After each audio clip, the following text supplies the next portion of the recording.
You're listening to the On the Mark Wrestling Podcast. Go for it, Jim.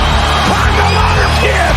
Make yourself famous. A podcast covering all things WWE. I have now returned to save the WWE. NXT. The beautiful part of NXT is that when one dream ends, another dream begins. And AEW. Holy wrestling. I couldn't be more happy. Here are your hosts, Kyle Gagliardi and Jim Tucker.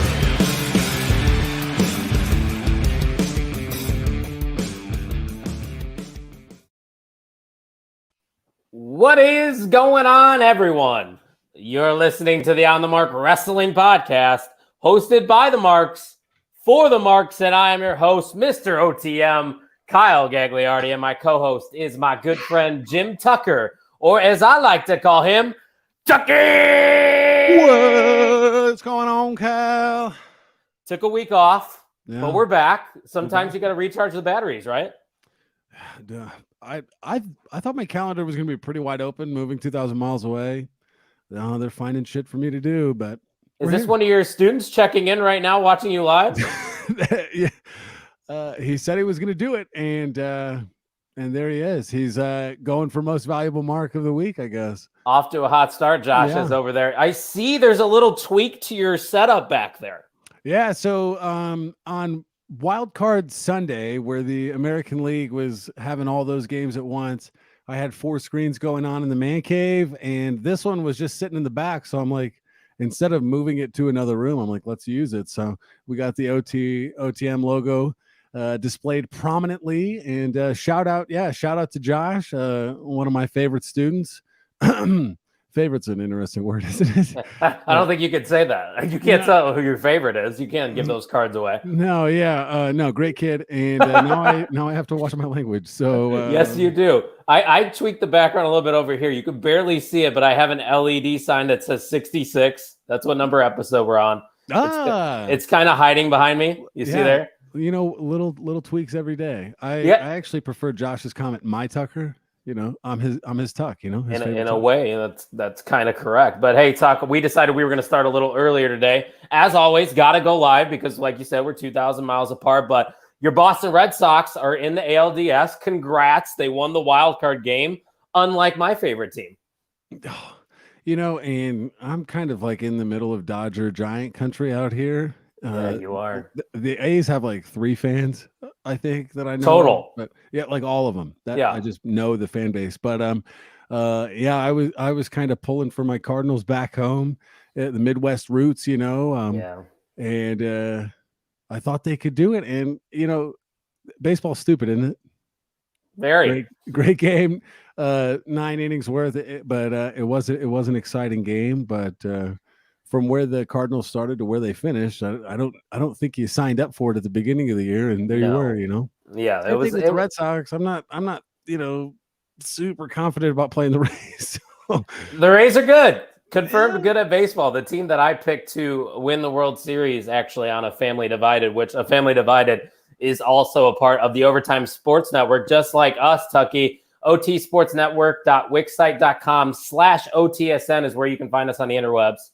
And if you wanted to follow us on Twitter and Instagram, Tuck, how would they do so? If you wanted to follow, why are you not? If you're not following us, we've got problems, people. It's an @_OTSN. It's easy. And if especially on Twitter, that you get all of it. You get all the updates, all the tweets, all the shows, all the blogs @_OTSN. If you're not following that, I don't trust you. Looks like your student Josh is going with the Astros, who just took care of the White Sox today. Yeah, unfortunately, I did have to issue a dress code citation to Josh. He does have a Houston Astros tote bag, and that's inappropriate attire in the classroom, in my classroom. So he's just got to tighten it up a little bit. But. It would have been very fitting if you put that tote bag in the garbage can, you know, from 2 years ago, banging on the garbage can. We got you, Josh, and now he won't be watching the show from here on out. The frustrating thing about the Astros White Sox, and I know this is a wrestling podcast, but you could have got tickets to that Astros game today for $40 and been in the building.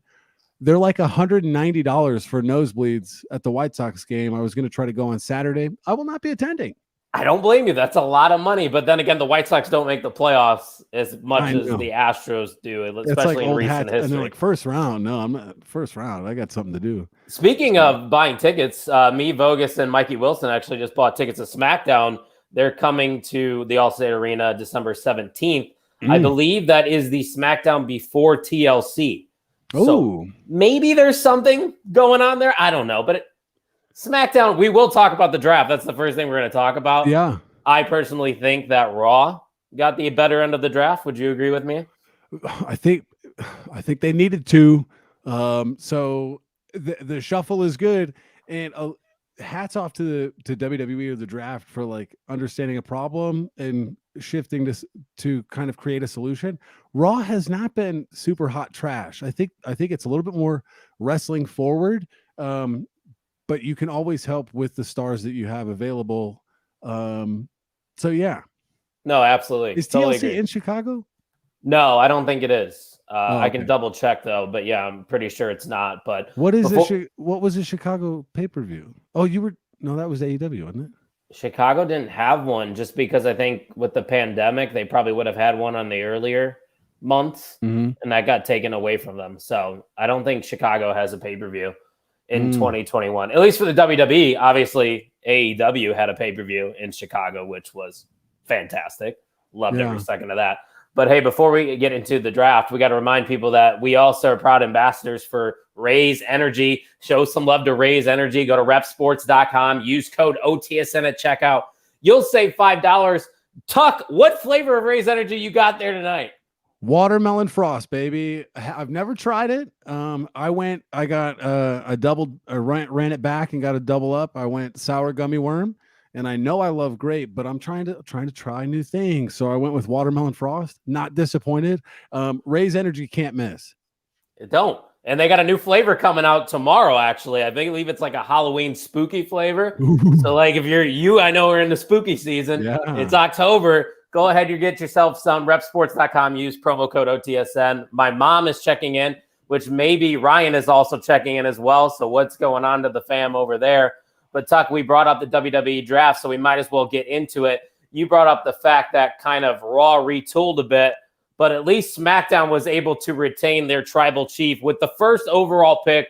Friday Night SmackDown took Roman Reigns, and then Raw followed by drafting Big E. So no real surprises there, no shakeup with the major title. But if you have the number one overall pick when it comes to professional wrestling, and I think if you even combine both companies, I think Roman Reigns is going to be that pick, right?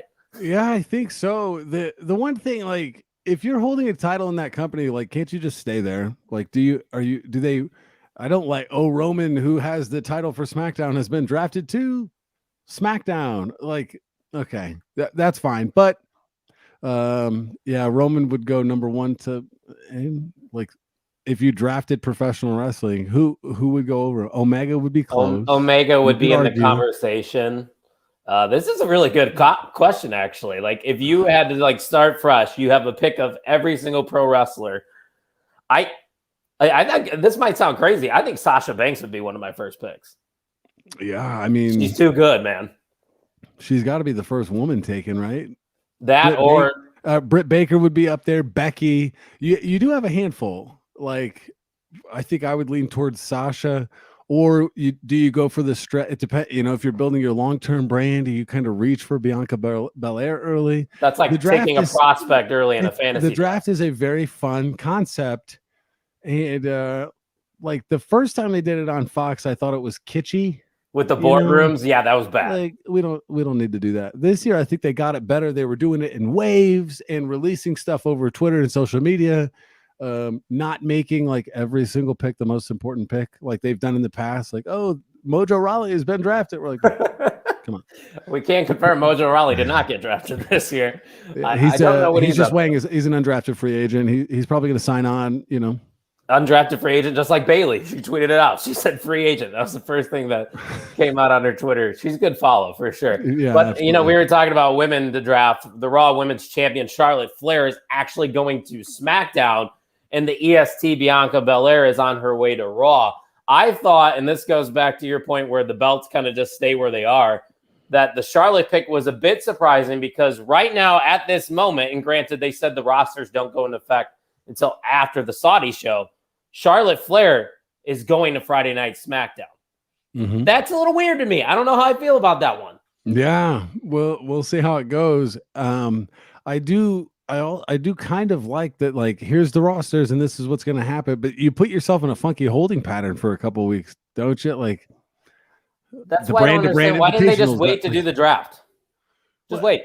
And like the timing of it, like I kind of liked it right after WrestleMania. You reset and you have a year to build storylines, but we're like a month away from Survivor Series, which is and like apparently that concept brand. is still brand versus brand, and that's cool. Like that's a cool thing, but Survivor Series feels like a meaningless pay-per-view because you don't win anything.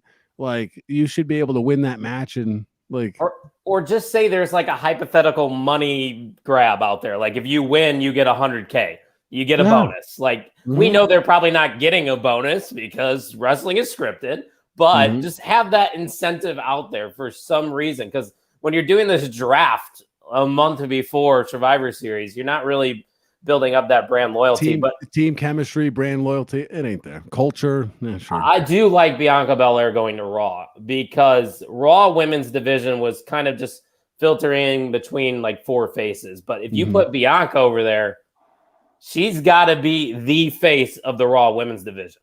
Yep. And she won't miss. Wait, who's the Raw champion right now?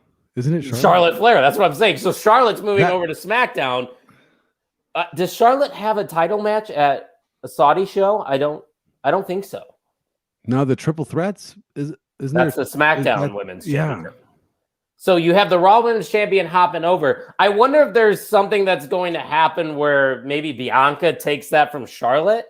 Are they going to flip titles? Whoever wins, is Bianca going to win it in Saudi and flip titles with Charlotte and just that's it. I think that's how you got to do it, right? Well, because if Charlotte and like if you have the two champions fight at Survivor Series, they're just fighting. Like you don't win anything, so it's like. And honestly, if Becky retains too, you can just flop them because Becky's going to Raw. And they need to build in some kind of advantage for the brand, or whatever brand is more successful only has a 2-hour show and not the 3-hour show.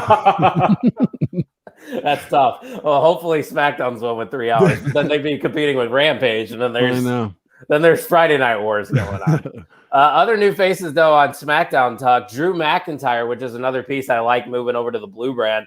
I wonder if this is kind of a way to rekindle that flame with Roman Reigns. Because if you look at the men's side of things on SmackDown, Drew McIntyre stands above the rest, doesn't he?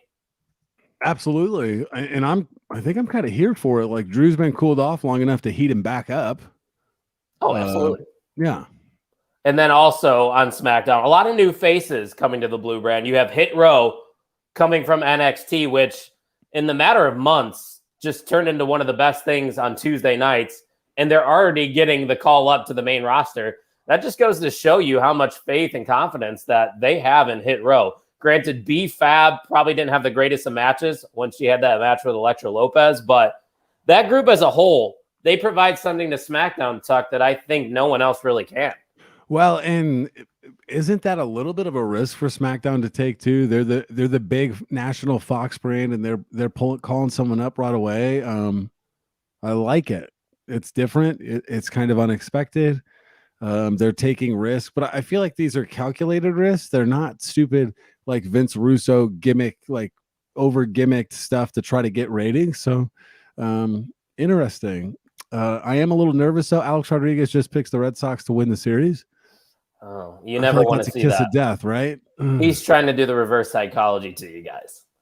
That's Frank Thomas also picked the Red Sox, so 2 out of the 3 picked the Red Sox. So I don't. Hey, I picked the Red Sox in the wild card game, so I was 1-1 in the wild card game. I had to go with the homer pick. But I'll take the Rays in that series if we're talking that. We're recording this in the middle of the Red Sox game that's about to go off in 6 minutes, so the people that are listening at a later date, there might be some reactions. Just different storylines. You know, we appreciate pro wrestling. That's just another storyline. Who's the face? Who's the heel? We get it. I mean, yeah, we're a part of the Overtime Sports Network. We talk wrestling. We talk sports. That's just what we do.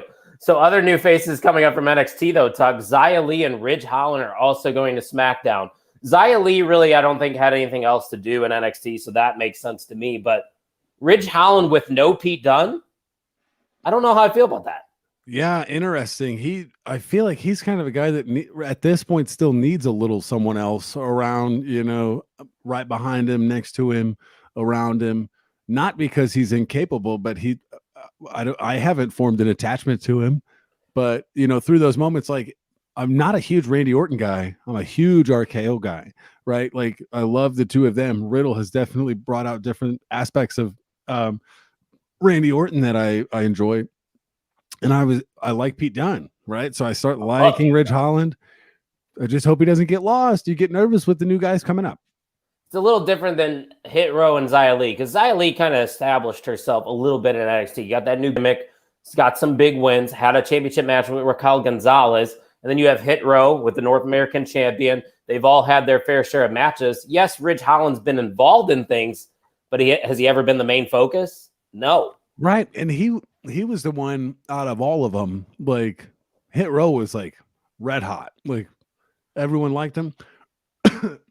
Ridge Holland has that experience. Like people know him, but he didn't have the esteem that Hit Row did. So that one was a little surprising to me. Yeah, absolutely. So other names on SmackDown from making the jump over from Raw: Ricochet, Jeff Hardy, Jinder Mahal, Sheamus, Shayna Baszler, and a few other names that I'm not going to name are all a part of the Blue brand. Which one of these superstars, the ones I just named, so Ricochet, Hardy, Mahal, Sheamus, and Baszler, do you think benefits the most making that jump from Raw to SmackDown? I hope Ricochet benefits the most. I don't know if he will, because he's like Mr. Main Event, but God, he's just freaking, I love him. Just turn him heel or something, make him like a bad guy. Don't say he's a superhero. That's stupid. But almost a superhero? No, don't. Not that bad. Hey, easy now. Take it easy. But honestly, I want to see Shayna Baszler kind of get in the mix there. They've been heating her up, and I think over on SmackDown, fresh start, put her in the title picture. She's starting to become a killer again and build her up. I was always kind of a fan of her until she got close to Nia Jax, and then it was like, ew. That's what kind of ruined everything. I mean, even her main roster debut was weird, biting Becky Lynch, but now it seems like we're getting more of the Shayna Baszler we got in NXT, and that's the Shayna Baszler that everybody enjoyed. That probably would have been my answer, but I might go with a little wild card here. I think Sheamus making the move over to SmackDown is great for the mid card. Mm-hmm. Sheamus has been very consistent. We've talked about him a lot on past episodes recently this past year, especially during the pandemic, that how good he's been. There's one belt he hasn't won, the IC title. You put him over, he wins that IC title from Nakamura. I think he's right back in the thick of things. So I think Sheamus is going to benefit the most from this switcheroo from Raw to SmackDown. But we talked about how stacked Raw was. We are seeing names like Seth Rollins, Becky Lynch, Edge, Finn Balor, all headed to Monday Night Raw. That main event scene is a little crowded, Tuck, but I'm not complaining whatsoever. I was about like I'd rather have it too crowded than too bare, and I feel like we've been there before. So with Finn Balor, with the loss to Roman Reigns, however it shook out, whatever, is still relevant, still popular in that scene. And then Becky Lynch is back at Raw. Is Rollins also on Raw too? Yeah, and I was gonna say, I think we know the reason why they're together, huh? Yeah, it makes sense. They might be married in real life. It's kind of like how Bianca. Wait, they just put all the couples there.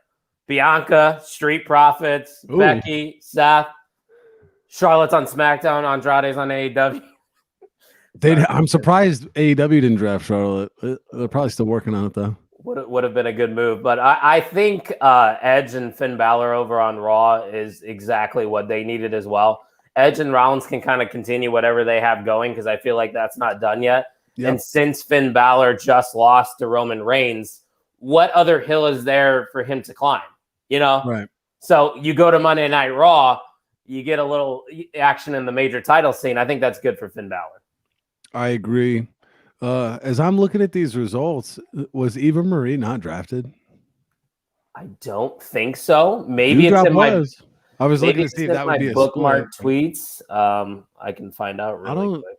I don't see her. But then again, can you blame them for not drafting Eva Marie? No, not at all. Yeah, Dewdrop's on Raw, as is Mia Yim. They split up Tegan Nox and Shotzi, which, like, come on, dude. Dumb. Like, can we give things a chance? Why do we have to ruin nice things? Well, I'm a teacher. I mean, I'm asking that every day. You have these pleasant things, these nice things, good things going for you, and you just shoot yourself in the foot. Just stop. Like read a tweet every once in a while. Like people who was shitting on Tegan Nox and Shotzi. No one. And Right. they beat the former champs 3 times in a row. Like, Yeah. there's credibility there. They were building steam, and here we are. So no, I don't think Eva Marie was drafted, but 2 surprises on the Monday Night Raw end of things, and then we'll wrap up our draft talk here, Tuck. Austin Theory, no longer associated with the Way, makes his move to Monday Night Raw, and right away, I thought it was a very good first night on Raw for him. He goes in there, acts like he's going to take a selfie with Jeff Hardy, and then he lays him out. This kid's still very young. I like Austin Theory on Monday Night Raw. Young MJF vibes, like nowhere near as good on the mic and things like that. But I feel like he has that swag that he could get himself there, because MJF, right? We weren't high on him at the beginning. We're like, as you're trying to figure him out. Again, I hope they just don't give him a stupid gimmick that ruins him. I like him. I'm into it, right? I don't want his t-shirt yet, which is my gauge, but you go towards a legend and act like you like him, and then you lay him out. We'll see you, guy. Good. I like that comparison you made, because he's not at MJ's level, like you said, but the charisma is there, the look, the in-ring psychology, from what I've seen, at least so far, is there. The young punkiness. You put all those tools together, you got something working there. So I like Austin Theory there. And then the biggest surprise, I think, of the entire draft, Olympic gold medalist Gable Steveson was drafted to Monday Night Raw. Now, I don't know if they're going to use him, because obviously he's going to be very green. Or was this kind of just like a headline grab to have the gold medalist get drafted? Well, he's wrestling his senior year at Minnesota. So we know that. Yeah, he is committed. He's back. He is wrestling his final season at Minnesota. And from what I've heard, from what I've heard, they're taking a ring to him, or he's got access to a ring. So not only is he a Division I like national champion wrestler in his senior season, he's also training to be in the WWE. And you and I complain that we don't have enough hours in the day sometimes. But again, give us millions of dollars, I think we could find more time, right? So pros and cons, but it sounds like he's still doing his senior year, but it was a headline grabber. But if he gets close to Kurt Angle's kind of level, right? Like, that's what everybody's going to. He can move for a big boy. Like, oh yeah, he's athletic. But I hope he comes in. I hope they just don't stock him as like the wrestler gimmick, like the wrestler guy. Like, you can be good at wrestling, the amateur style wrestling, and also have a personality that's not wrestler-ish. Like, he's like Gable's. He's very like swaggy, like, and he's got following and he's got people. So utilize it, right? I still think they're going to have to lean on it somewhat, because everybody knows him from collegiate wrestling and winning that gold medal, So that's going to be part of the backstory. But I get what you're saying. Like, the gimmick doesn't have to be straightforward wrestling in the ring, submission holds, arm grabs, all this stuff. That's kind of like what you're saying, right? He can wrestle in a singlet. Like, that can be a shtick in his backbone, but like, he can have a fun match too, because sometimes the wrestling guys put you to sleep. Like Chad Gable, are you dying? You dying to watch a Chad Gable? No, match? but I appreciate his work. But like you said, am I buying a ticket to see Chad Gable? No, he ruined Otis. Hey, don't ruin. You can't say you ruined Otis. You can't. Where's the hair? Well, sometimes we lose our hair. Look at me. I'm just covering it up. So think of that resume though for Gable Steveson. College athlete, gold medalist, Monday Night Raw superstar. Not that bad of a life that man's living over there. Poor guy. I'll say a prayer for him tonight before I go to bed. Sure, he needs it. And hope his situation just clears up, Yeah, fuck. My last final take, I think, from the WWE draft, though, is I think this is going to give SmackDown that opportunity to build some main event talent. Because you can look up and down that list of both things. Like we said, we believe Raw probably had the better draft, but they use that cliche, the land of opportunity. I think that's what Friday Night SmackDown is going to become for the next year. Well, and with the audience that SmackDown gets, isn't that the ground where you would kind of want to develop, right? Start having more people weekly attach themselves to some of these stars. So a 2-hour show as well. Yeah, it's an interesting concept. We'll see how it plays out for him, Cotton. So we got one more thing to talk about that's coming up here in the WWE, and then we'll finish off the show with some AEW Dynamite talk. Update on the MVM right now. It looks like your student is in the lead for most valuable mark. That's not happening. It's easy access to get the sticker, right? You got stickers. Yeah, I'm not doing that. The stickers, I think the stickers are going to turn out pretty great. We got 250 of them, so obviously I'll be sending you some to hand out to some of your. But got to get Ryan one. We know he is one of the most valuable marks. That's right. So, I'm excited to see how they turn out. Kind of a cool thing that has inevitably burned up on us for this episode. But maybe we shot ourselves in the foot going live a little bit early. Maybe.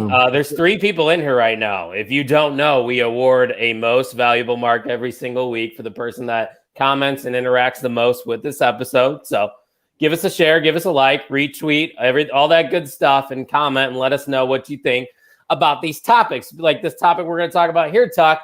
We got the King of the Ring and the Queen's Crown tournament coming up, the very first Queen's Crown tournament.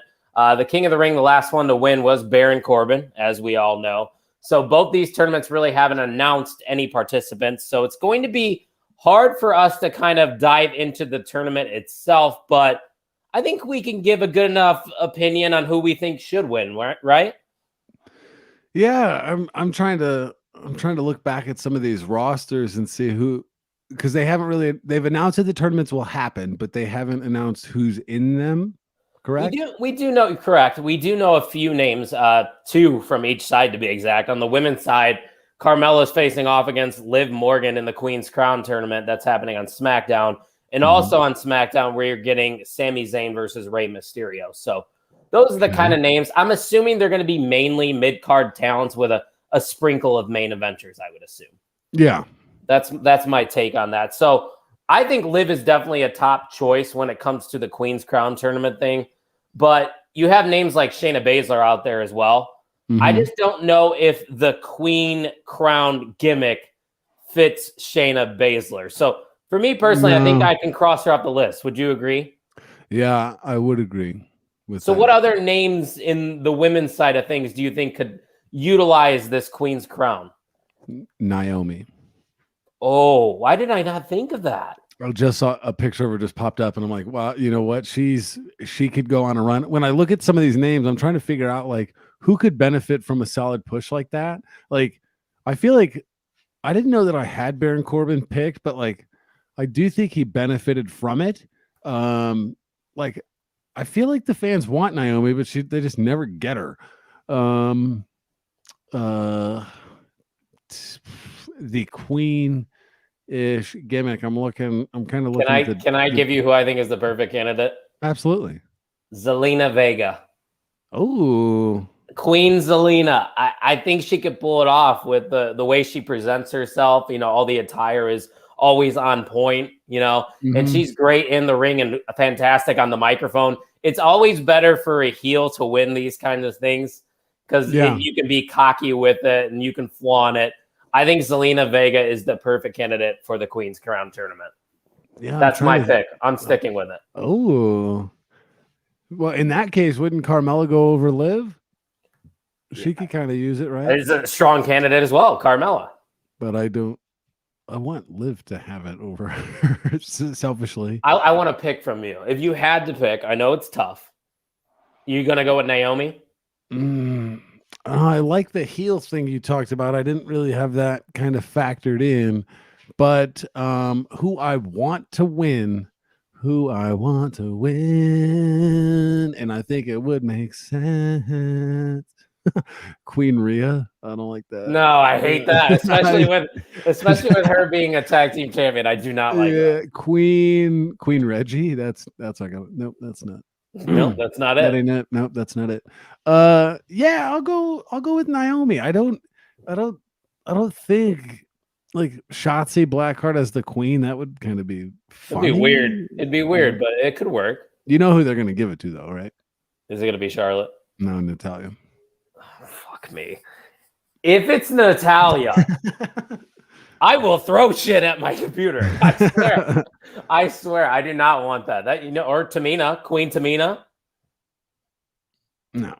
No. All right. No, that ain't it, Chief. I think Zelena Vega is it. I think that'd be cool. I mean, she hasn't done anything since she's been back, So on the men's side of the thing, that's where I think things are more interesting. Because you have Xavier Woods, who's always been very vocal about winning the King of the Ring tournament. I believe it's something he's definitely going to be in. Who's the guy that you like out of the men's side of thing? And I will throw a couple names that I like so you can play off them as well. I like Cesaro. I love Kevin Owens and Keith Bearcat Lee. Those are the guys I'm keeping my eye on. What says you? I think Xavier Woods is too like. What's up, Clark Street Wrestling? Tuning in. How's it going, fellas? Hey, solid podcast. Always churning out content. You got to check those guys out as well. Clark Street Wrestling Podcast. If you don't follow them and you follow us, that's a problem. You can follow both. It's a great time to be a wrestling fan. They're always retweeting us. Show them some love on Twitter as well. Dude, we're out here. It's a good time to be a wrestling fan. That's when right. I look at I'm looking at some of these lists, like who would I like to see have it? Yeah. Kevin Owens would be cool. I'd like to see that. I don't when it comes to The Miz, is The Miz gonna win it? The Miz is out doing Dancing with the Stars. Okay, good. John Morrison, he could. Oh, that would be King Morrison. Do you want to hear my fantasy booking? Yes. In no way, shape, or form do I think this is going to happen. Which means it will. So I'm going to put on my Mikey Wilson hat. Book it better, WWE. Yeah. Mm-hmm. So I mentioned those names, Cesaro, Kevin Owens, Keith Lee. I'm going to go with the dark horse. And it's somebody that was just split from his tag team. Warhorse? I wish. Okay. Because we all know Warhorse rules ass. That's a fact. Yes. He's going to go one-on-one with Keith Bearcat Lee in the finals of the King of the Ring tournament, and he is going to win. His name is Dominic Dijakovic. I think he gets repackaged. Get rid of T-Bar. He is split from Mace. You rekindle that flame with Keith Lee. He has no identity right now. T-Bar was a trash gimmick. We know Dominic Dijakovic can go in the ring. You put him in this tournament. You showcase the man's in-ring skills. You have him beat big names. You get him to the finals to rekindle that with Keith Lee, and he beats Keith Lee. It's also a way to turn Keith Lee heel after him winning the King of the Ring. Are they going to turn him heel after they gave him the Bearcat gimmick? I think they are. I think they're trying to. I think that's a yes, Cotton. I think it is. I think they're going to have an edge with Keith Lee. My pick to win the 2021 King of the Ring tournament is Dominic Dijakovic. Well, that's where you're wrong, my friend, because we're going to get a classic. We're going to get Kevin Owens versus Sami Zayn, and Sami Zayn's going to win. Damn, that's a good pick. Because, I mean, who else would be better with that crown than Sami Zayn? That's what I'm saying. Like, would you like Baron Corbin? Say what you want about him. Like, he kind of ran with the crown. Are you going to give it to Shinsuke Nakamura because they call him King Nakamura? Like, no, right. It's redundant. So, like, Sami Zayn can go. He's the type of guy that I think could go with it. I think Xavier Woods is too in front of your face. I would love. I mean, if anyone's watching, who they think would be able to win the King of the Ring or the Queen's Crown tournament. Yeah. When I'm looking at it, yeah, like I do love your pick too, but Sami Zayn is the one that's like right in front of my face. Like, God, he would annoy the hell out of me with that. That's actually a great pick, and I didn't even consider it. Like, I'm just fantasy booking with Dijakovic, but I think it makes a lot of sense as well. But if you're going to tell me who I'm going to actually pick, I'd say Cesaro. Cesaro is known for winning the weird things, like the Andre the Giant Battle Royal. The weird things. He beat Seth Rollins one-on-one at WrestleMania, and we say it all the time. Multiple people do. It's time to push Cesaro. King Cesaro would work. How does that not work? I'd like to see King Cesaro. So, and it could be one of those things that, like, because he wins the King of the Ring, it almost kind of enhances his promos and things like that too. I picked Cesaro to win the Royal Rumble, so like I obviously people forget, as they should. Who did I pick in the Royal Rumble? He was in there for like. Oh, I picked Daniel Bryan. I think I picked Daniel Bryan, which is weird to think about. I picked Daniel Bryan in the Royal Rumble, I believe, and now he's wrestling to kick off AEW Dynamite's 2nd year anniversary show. Hell yes. How the turntables, because that's going to segue right into our final topic of episode 66. Dynamite's 2-year anniversary episode happened last night, and it kicked off talk with the Super Elite taking on the team of Jungle Boy, Luchasaurus, Christian Cage, and Bryan Danielson himself. And I tweeted this out, Tuck. I don't know if you've seen it, but I'm going to have to reiterate it here. AEW always starts off hot, whether it's a fun match to get the crowd energized and engaged like an Orange Cassidy, or it's an in-ring classic between two powerhouses like Bryan Danielson and Kenny Omega. I think this 8-man tag match right here was that perfect mixture of both, and the crowd was extremely into it, as was I. Absolutely. They like to push the pedal down, and that doesn't always mean that it has to be a title match or it has to be Kenny Omega, CM Punk. Like, they find creative ways to lead it off, and it's rarely a conversation at the beginning of the show that leads to a 6-man at the end of it. Like, so like that's my thing. Like, when AEW comes on, you kind of have to be on time or have the ability to run it back and start and kind of be a little bit late but I think when Raw's on, like, if I miss the first 10 minutes, I don't have to go back and watch it. Because Raw will give you that 3-minute recap from last week and then an entrance followed by a promo. But AEW, this exact match, no entrances, in the ring, Justin Roberts, let's get to the wrestling. Yes. And I think that's a great way to start, great way to start. Did Wander Franco just do something for the Rays? No, it's fine. Is he just trolling you right now? No, he hit a double and got an RBI, and they're already down 1-0 to the bottom of the first. It's fine. Josh, I will see you in class tomorrow, brother. Oh, man. Like that paper that was due? Yeah, it's actually due tomorrow morning. I'm just gonna grade his work a little more critically tomorrow. On a curve. Just grade it on a curve. Yeah, the bottom side of the curve. You're failing. Like Jesus Christ. Sometimes we grade on a curve when it comes to wrestling shows. Like, some people might be a little more harsh with AEW, but Christian Cage goes down with an injury here early in this match, and that leads to the Super Elite taking advantage. I mean, since Adam Cole has came to AEW, this shouldn't be a surprise to anyone.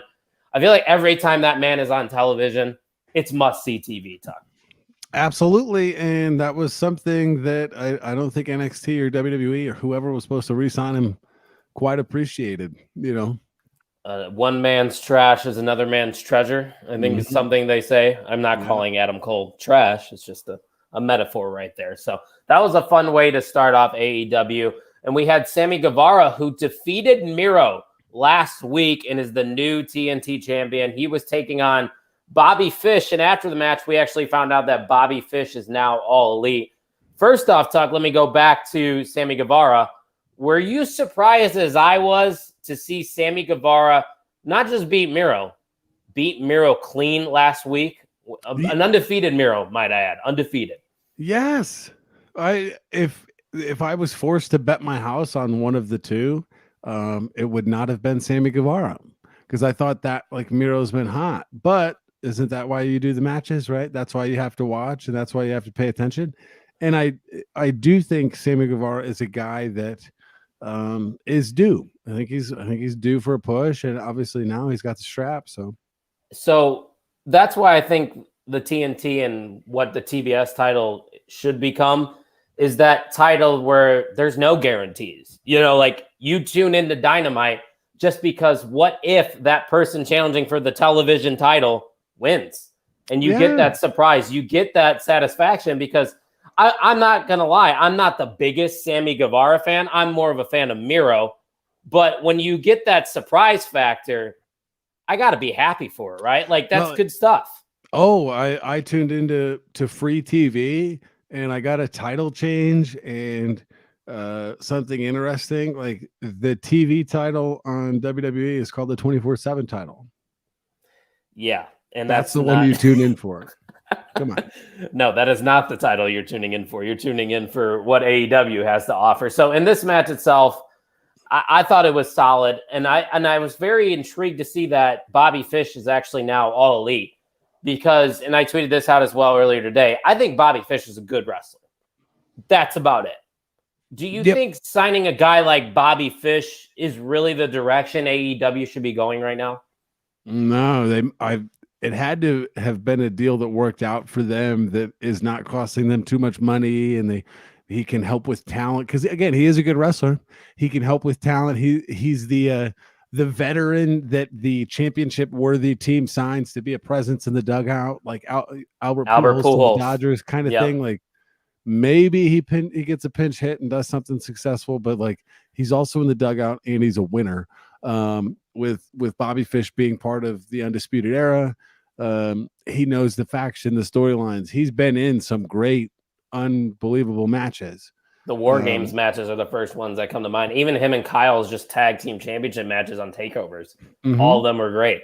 And I love how they were talking about Bobby Fish, really talking about all of his accolades that he has won. And they're like, he's most known for his work in New Japan. I go, not really. The diehard wrestling fan, maybe. But you ask anybody, Bobby Fish, I'm thinking Undisputed Era and NXT. In one of the greatest factions. Yeah, like it was gold. So to kind of gloss over that is something that WWE would do, trying to get you to forget about something. But yeah, it's whatever. And I think your point is exactly what they're probably doing with Bobby Fish. And I think somebody tweeted that back to me as well when I tweeted that out. Is that he's going to be kind of that enhancement talent to put over people and make them better with the in-ring wrestling, which he could definitely do that. And there's Erica finally.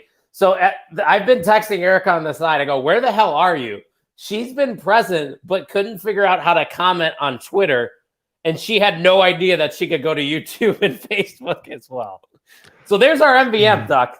She's back and she's about one comment away from getting the MVM and getting 2 decals in the mail when they arrive. Fish is okay. He's fine. But interesting choice. Like he signed after CM Punk, Bryan Danielson. Like he obviously understands his role and his place, and he's not looking to like be a glory whore because he ain't gonna get it. So. Erica, listen, I'm not proud of my lack of skills. Yeah, Erica's not the most tech savvy. That's kind of like, so I feel like that's surprising, but it is. But then again, she's also the same person that'll tweet something out, ask me to critique it, and then she'll delete it because she didn't like the response it was getting. I think she's hopping all over the MVM train, a little lackluster, but I like him there with Bobby Fish. Yeah. Erica, I'd like to know your picks for the King of the Ring and the Queen's Crown tournament as well. So let us know there in the comments before we get into this last thing. Other things happen on Dynamite Tuck, but I think we should just jump to the main event. What do you think? Let's do it. So the Casino Battle Royal match was what closed out Dynamite this week. There were a lot of big names in this match, and most people were trying to guess who that Joker would be. Buddy Matthews was a name that I saw. People even brought up Adam Scherr, which is Braun Strowman. It could have been Bray Wyatt, and Hangman Page was the one that I thought it was going to be. And guess who, Tuck? The Joker in the Casino ladder match is Adam Hangman Page. What an ovation for his return to AEW Dynamite. That was awesome. Yeah. I thought they picked a good time to do it too, because it's like we've been far enough away from the places we thought he was going to debut or pop up or like re-debut and pop up, and then you're kind of like, oh, there, yeah, Adam Page, great, So I think that was cool. Erica said, "Tuck, I followed a stranger thinking it was you on Twitter." Yeah, that's a fair take. Yeah, that definitely happened. Erica's going with the popular opinion, the popular picks, the ones that are the most obvious right in your face. Liv Morgan and Xavier Woods, 2 white meat baby faces. Erica, I could see maybe one of them happening, but Erica, were you here for our picks? Because I feel very good about my Zelena Vega pick. Just saying. That one's kind of sexy. I like Sami Zayn in the King of the Ring. I like that one as well. The Queen's Crown, I think it's kind of wide open. I would like to see Naomi have a good run. I'm kind of pulling for her. They got to do something with Naomi, right? She's too talented to just sit in the back. I know. Like, if you start putting people on a run, like you can build stars. Like they're allowed to do that. I think they forget that sometimes. Yeah, they do. So let's go back to the main event here. As a whole, I thought the ladder match was, and I don't know if sloppy is the word. I just don't think there was much psychology with the stuff they were using. I think they were just using ladders, using tables just to break shit. You get what I'm saying? Like, there was no method to the madness in this match. It was kind of like spot here, spot there. And that was it. And Hangman won, which I think is awesome, but am I being too picky? Am I wrong? Am I an idiot? Tell me. Well, the problem with like a ladder match, right? Like, we've been spoiled, and you expect, like, in a ladder match, you expect these beautiful layers to unfold. WWE does a pretty good job. NXT does a phenomenal job. Yes. So with these multi-layer matches, you bring in those expectations. It wasn't bad. It wasn't the best. The most memorable thing was that Hangman came back. Also that Deadeye to Pac through the ladder. Oh yeah. That was rough. And I think Mark Henry brought it up actually on Busted Open today. Pac has a history of concussions. Do you really want to do that spot in this match right now? It's questionable. It was a cool moment. Yeah. But does it need to happen? I don't think so. Yeah, and that's always tough too. Like I get that way with like Edge and Bryan Danielson with like the back and the neck spots. It's like, God, like I feel like you didn't have to do that. But apparently they're cleared and we'll go, and they know more than I do. But I'm like, ooh. And when you have a concussion, that's certainly when maybe they know 100% that they're doing it safely, and it just like it's getting us. Yeah. And it's getting us to talk about it right now. I mean, so if that was their goal, the boys in the back love doing those spots. You're like, what would be cool? Hangman's like, I do a Deadeye off the top of this fucking ladder. Yeah, and it was. Yep. Mm-hmm. And they led him to winning the match. I think would it come down to him and Moxley there at the end or something like that? A lot of big names in that match. I mean, you have Andrade, Pac, all these guys that haven't yet got to that world title scene, but we talked about it months ago, Tuck. We thought it was going to happen at All Out. It finally looks like we are back on track. Hangman Page versus Kenny Omega. Do you think this is going to happen at the next pay-per-view? Or is this something they kind of wait on? Yeah, they're definitely, they know that I'm going to go to Double or Nothing in Vegas if that's when it happens. And that's definitely where they should do it. I'm sure they're going to wait just for you. Mm-hmm. Yep, selfishly. But speaking of Vegas, I'm only a couple weeks away from Impact Bound for Glory. Oh, yeah. So what kind of matches do you know right now? They have Alexander versus Christian Cage, right? Yep. That's it. That's all you know. Deonna Purrazzo and Mickie James, right? That was the match that got me to buy the ticket, and then I haven't thought about it since. Okay. But hey, you've never been to an Impact show, so this is all kind of brand new to you. No, and there's only like 1,100 seats in the place, so it's going to be nice. It's going to be cool. Can you get us an interview? I feel like we need to pop off with an interview soon. Okay, I can do. Yeah, I can. Get the credentials. Once I get after this weekend, I have significant more time, so it'll clear up. I think I can get to volleyball ending for you. The marathon. Oh, yeah, that's right. Well, you said your schedule was clearing up, so I thought with the running and that, like I'm gonna take a at least a week off. I don't know. Eat a damn cheeseburger, Tuck. Have Yeah, a Domino's pizza. I had Domino's on Sunday. There you go.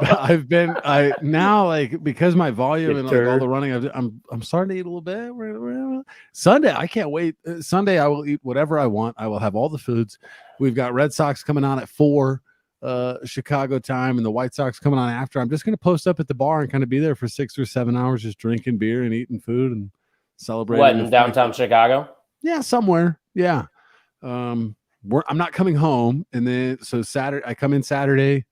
I got to go to the expo, pick up my packet, kind of chill, kind of get set up. Saturday is like kind of like low key. I'm not drinking or anything. Sunday, I wake up, run the marathon, and then I have all day. And if somebody just sends me like 2 or 3 White Sox tickets, I'll probably go to the game, but I'm not. Just 200 saying. like $200 a ticket for 500 level. Like, Yeah. Come on. I don't know about that one, Chief. My favorite team's not there. So it's like, if the Red Sox were there, absolutely. Yeah. So what we need a Red Sox Giants World Series. So it's only 3 hours away when they play in San Francisco. That would be nice. Yes. That would be kind of cool. That would be cool for you for sure. I will not have to worry about going to see my team anymore because Cardinals are DED dead. Just like this episode. This episode is over with. It is that time of the day to award our MVM Tuck, and I think this is a easy decision who came in like the cleaner, Kenny Omega, to retain, wouldn't you say? Yeah, the queen a run in at the end to make sure that she kept the title. I think we got to go with Erica here. So she's getting not just the first one, but the first 2 decals. So it's really big. You go ahead. You need to go ahead first. And still MVM of the On the Mark Wrestling Podcast, Erica Marini.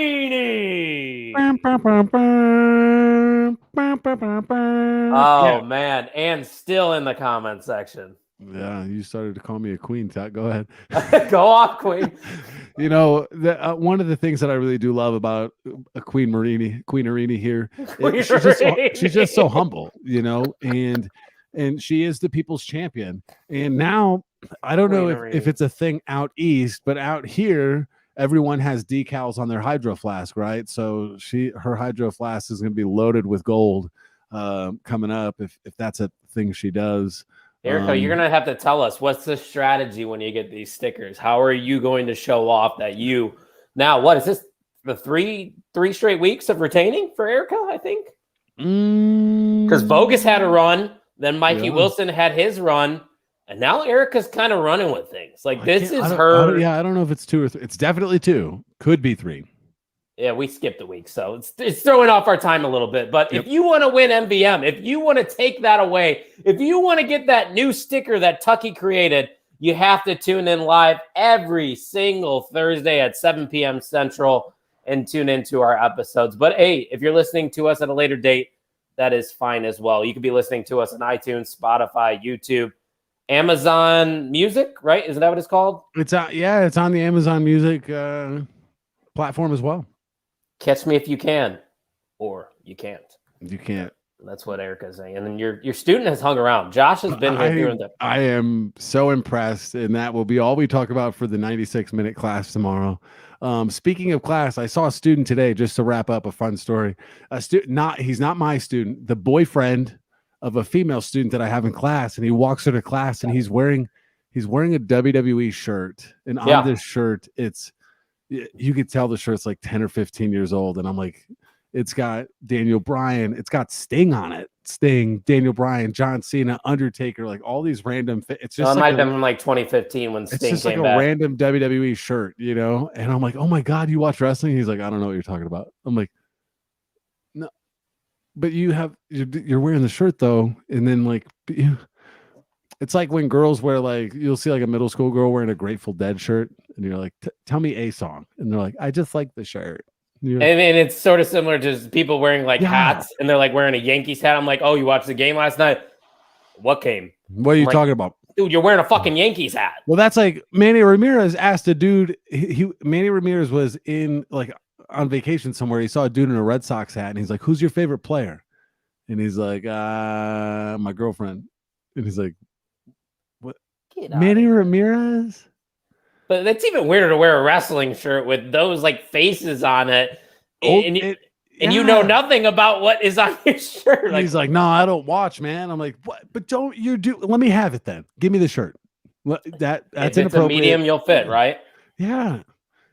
Yeah, I wish I could fit in it. And the shirt had miles on it too. You could tell like somebody's worn it, but Erica said I'm the worst gatekeeper with band tees.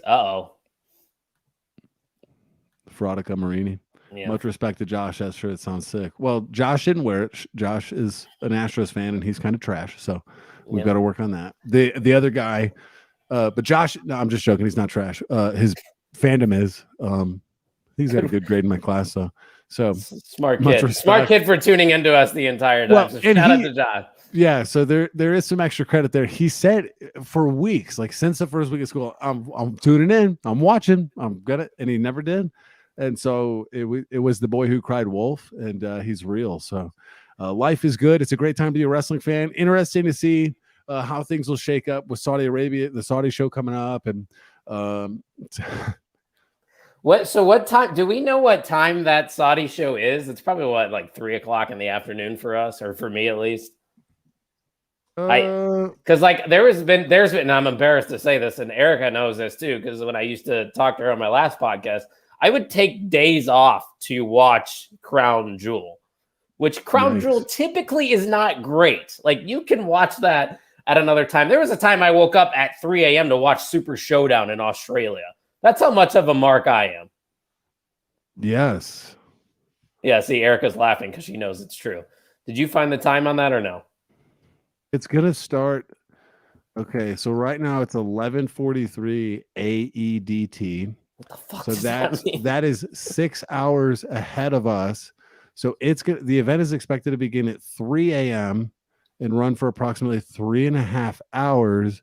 So if it's 3 a.m., that starts at 9 o'clock our time In the morning? Oh no, they're 6 hours behind us. So 3 a.m. would be like 9 a.m. our time. Yeah, Here, that's what Erica, 9 a.m. our time, which would be like 11 a.m. your time. Oh, so I might be able to catch the end of it. Yeah, that's what I was talking about with Super Showdown. There was a show at 3 a.m. that was in Australia. Erica was the reason that I, got up early to watch it. And then we were texting back and forth mid-show. Even Ryan got up to watch it with me. Like Ryan and me were watching that at 3 a.m. Erica falls asleep like an hour into it. So at least I had Ryan, my most valuable mark, alongside me. So that's all that matters. That's what friends are for. Hey, you should definitely make this decision and do this and let me fall asleep on you. Hey, I'm the king of that. I'm the king of like mid pay-per-view naps, though. Just you are, and sometimes in person. Sometimes that was a weekend. All right, ladies and gentlemen, it's a great time to be a wrestling fan. We will catch you next week. Thank you for listening to the On the Mark Wrestling. Bye.